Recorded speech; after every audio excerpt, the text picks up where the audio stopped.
prière d'un malheureux lorsqu'il est abattu et qu'il répand sa plainte devant l'Éternel. Éternel, écoute ma prière, et que mon cri parvienne jusqu'à toi. Ne me cache pas ta face au jour de ma détresse.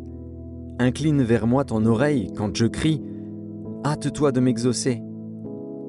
Car mes jours s'évanouissent en fumée, et mes os sont enflammés comme un tison. Mon cœur est frappé et se dessèche comme l'herbe. J'oublie même de manger mon pain. Mes gémissements sont tels que mes os s'attachent à ma chair. Je ressemble au pélican du désert. Je suis comme le chat-huant des ruines. Je n'ai plus de sommeil, et je suis comme l'oiseau solitaire sur un toit. Chaque jour, mes ennemis m'outragent, et c'est par moi que jurent mes adversaires en fureur. Je mange la poussière au lieu de pain, et je mêle des larmes à ma boisson, à cause de ta colère et de ta fureur.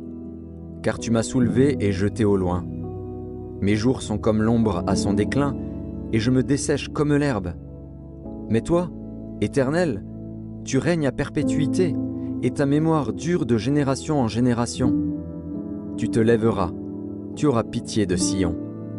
Car le temps d'avoir pitié d'elle, le temps fixé est à son terme. Car tes serviteurs en aiment les pierres, ils en chérissent la poussière. Alors les nations craindront le nom de l'Éternel, et tous les rois de la terre ta gloire. Oui, l'Éternel rebâtira Sion, il se montrera dans sa gloire. Il est attentif à la prière du misérable, il ne dédaigne pas sa prière. Que cela soit écrit pour la génération future, et que le peuple qui sera créé célèbre l'Éternel.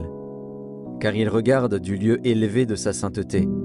Du haut des cieux, l'Éternel regarde sur la terre, pour écouter les gémissements des captifs, pour délivrer ceux qui vont périr, afin qu'il publie dans Sion le nom de l'Éternel, et ses louanges dans Jérusalem, quand tous les peuples s'assembleront, et tous les royaumes, pour servir l'Éternel. Il a brisé ma force dans la route, il a abrégé mes jours.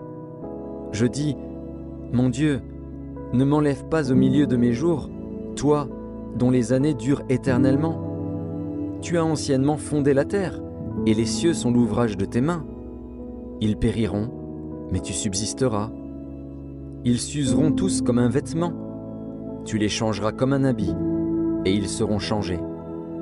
Mais toi, tu restes le même, et tes années ne finiront point. Les fils de tes serviteurs habiteront leur pays, et leur postérité s'affermira devant toi.